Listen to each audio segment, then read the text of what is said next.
Hello and welcome to Brimwood Farm. The sun is shining outside. It's pretty darn cold still, but I thought before we get into March, let's do a quick tour of the homestead so you can see the bare bones of it in winter.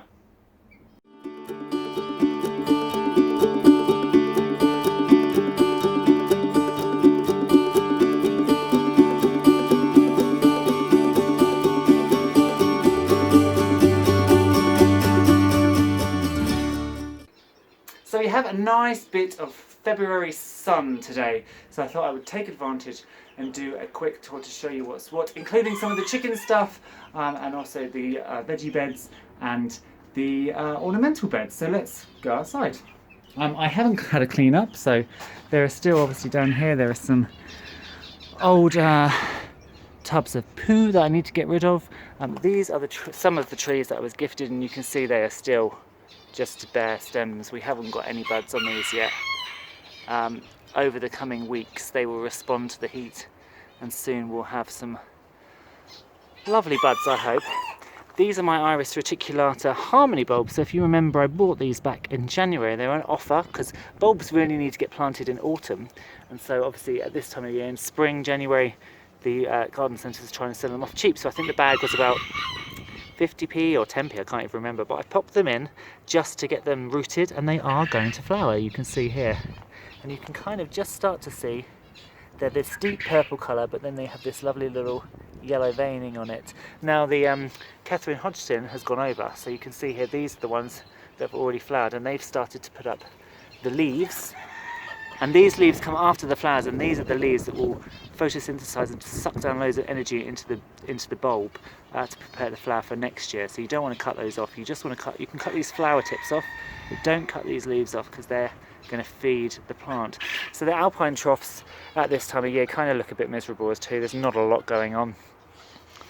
As you can see, they've got a nice bit of greenery in them. This is a lovely grey succulent, and then this is a woolly thyme and a lemon thyme, and they smell really nice. This lemon thyme is particularly strong. It's really nice.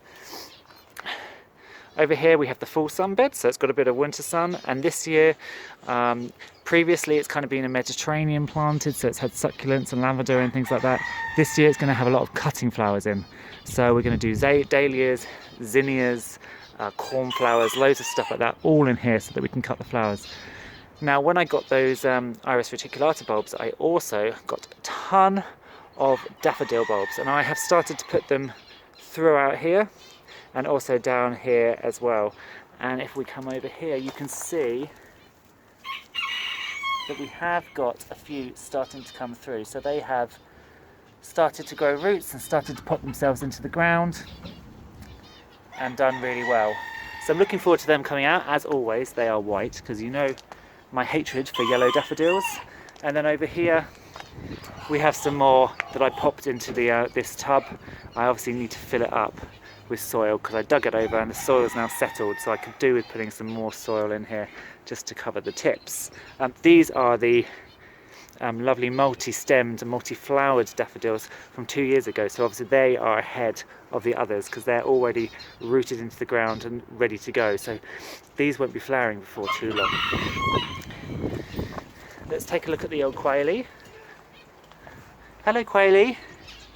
So the quail are fairly happy at the moment. It's been awfully wet and muddy and gross in here, so as you can see I have started to put some stones in, and I'm going to get some more pea shingle to put in over the top. The zebs are doing nice, and actually there, right through this gap above my finger, is a baby zebrafinch. So even though it's winter, they're silly things, they're still breeding.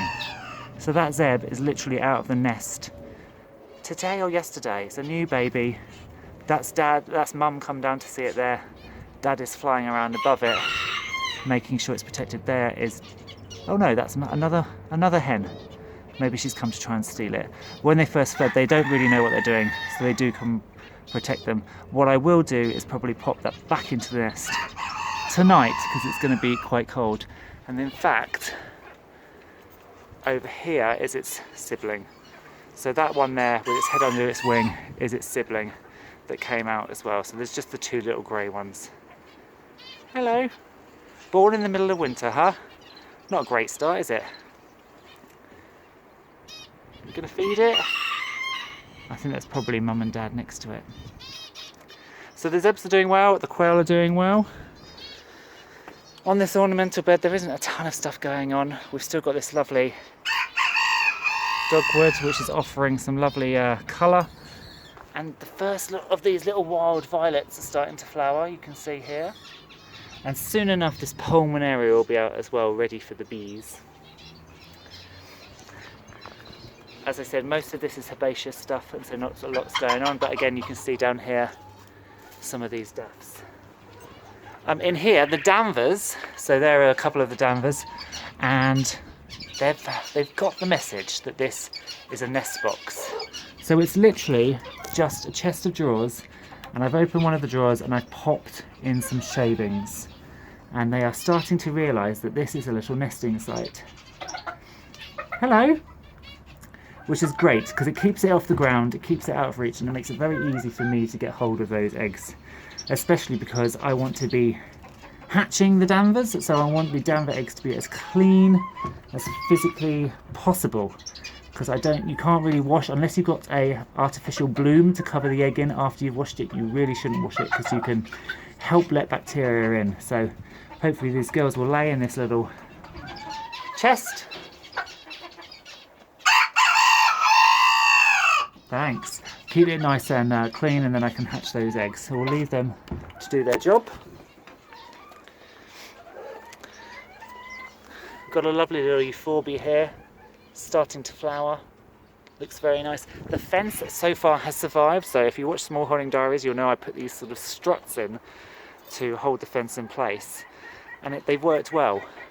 So now we can actually see how well this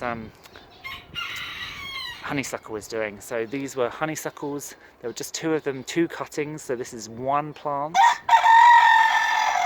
It's come all the way up there, and then we've got another plant over here that's grown all the way up here. And then again, my favourite euphorbia. I love this euphorbia.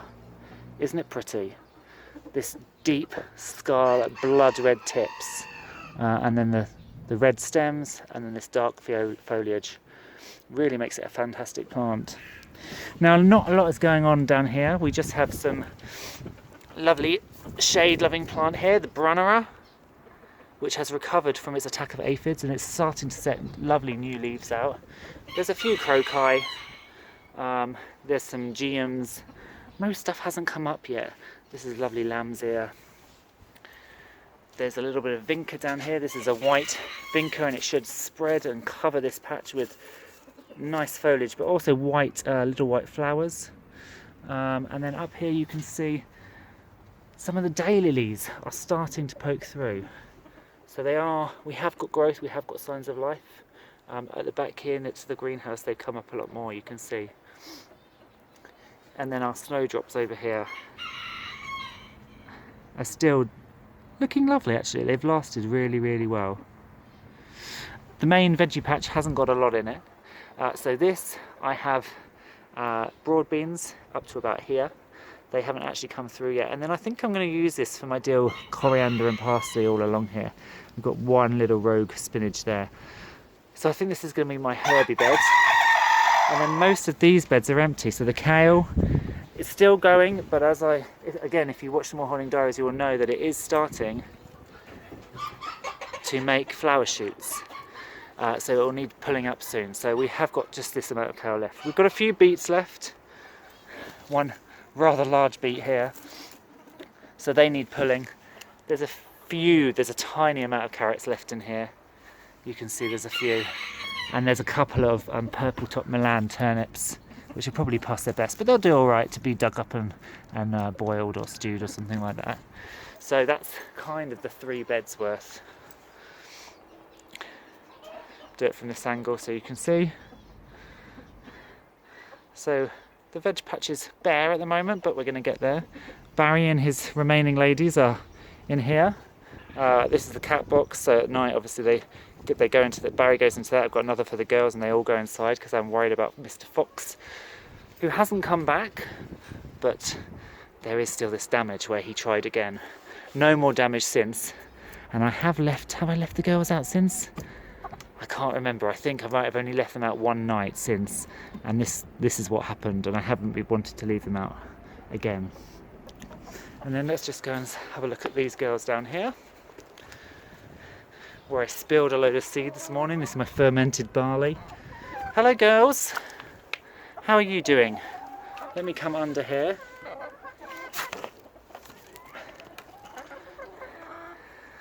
So they're all doing really well.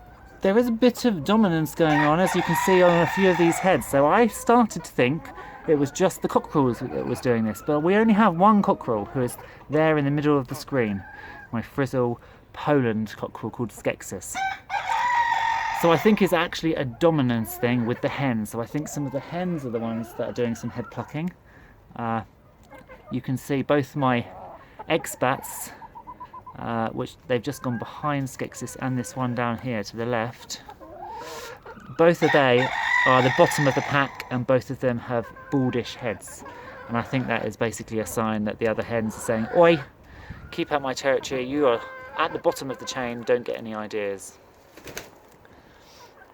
My I am Samani there, she also has a bit of henpecking going on now and then. But for the most part, everybody is enjoying the summer sun.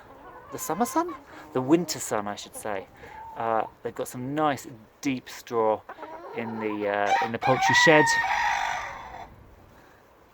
and they're enjoying life. So let's come out of there, and then finally, again, my dirty greenhouse that really needs cleaning. There's some osteospermum, some pheasant grass, a few hebes, some succulents. This is some more bearded irises that are they're just literally bedded in a cat litter tray at the moment, and then once they start growing and the sun gets on them, they'll get planted out. I have a couple of trays of seedlings down here. This is a little lettuce. There's some baby spinach next to it. This is a peach tree, and this is a canna. And then a few little palms that I rescued from seed, some buddleia cuttings, and some lavender. And that is about all for our update. There isn't a lot else going on at the moment. As I said, it's about to plummet in temperature, so the end of this week is going to get horrible, and then we're going to be on March. And then I really hope we can start to fill out the garden and get some more plants in and see some more growth appearing and start to fill up this bed. Can't wait to see this bed full of herbs. So if you've got any questions about what's going to be happening here on Brimwood Farm, or what I'm going to be putting in where, please ask below, and I'll try and keep you updated on everything that's going to be happening. So that is a little brief tour of my tiny patch of earth. I've come back inside because although it's nice and sunny, it is cold, and it's supposed to plummet in temperature again. And then I think at the beginning of March, hopefully it will start to go back up and we'll be heading into spring. As I said, if you have got any questions about what I'm doing, what I'm planting, or anything like that, please do ask, and I will try and answer them as best I can. I just can't wait for it to get a bit more summery and springy and warmer weather, so things start to flourish. As I said before, my garden is mostly ornamental, and those ornamental beds are herbaceous, and that means they die back under the soil in the winter, and so it's very barren. So that is one thing I do need to work on going forward, is to have some more evergreen shrubs that last throughout the year and give it more shape even in the depths of winter. But I hope you've enjoyed that little tour and a quick check-in on the quail and the chickens, and it's nice that those two little baby zebra finches had come out into the sun so we could film them. And I will see you very shortly. If you are on Facebook, please come across and join Brimwood Farm's community group. Hit the like button and subscribe if you've enjoyed this video, and I will see you very soon. Bye bye.